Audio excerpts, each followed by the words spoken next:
गांव के बीचों बीच एक छोटा सा खेत था जिसका मालिक था रामलाल। बचपन से उसने देखा था कि उसके पिता और दादा खेतों में रासायनिक खाद और कीटनाशक डालकर फसल उगाते थे। शुरू में फसल अच्छी मिलती थी, लेकिन धीरे धीरे मिट्टी की ताकत कम होने लगी।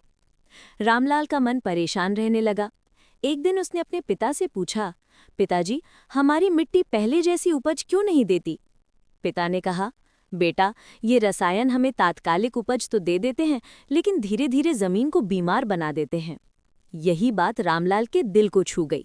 उसने तय कर लिया कि वो खेती का तरीका बदलेगा। पहला कदम, ऑर्गेनिक की शुरुआत। रामलाल ने सबसे पहले गांव के बुजुर्ग किसानों से सलाह ली। उन्होंने बताया, गाय का गोबर, गोमूत्र, नीम की खली और कंपोस्ट, यही असली खाद है। रामलाल ने अपने घर की 2 गायों से गोबर जमा किया, गोमूत्र से जीवामृत तैयार किया और खेत में डालना शुरू किया।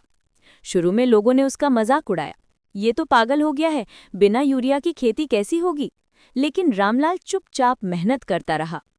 पहली फसल की कहानी। कुछ महीने बाद उसकी गेहूं की फसल लहलहा उठी। दाने थोड़े कम तो थे, लेकिन स्वाद और खुशबू इतनी बेहतरीन थी कि गांव के लोग हैरान रह गए। पास के कस्बे में जब उसने अपना अनाज बेचा तो व्यापारी ने कहा, भाई, ये गेहूं तो अलग ही खुशबू दे रहा है, इसके दाम तो हम ज्यादा देंगे। रामलाल की आंखों में खुशी के आंसू आ गए। प्रकृति का साथ।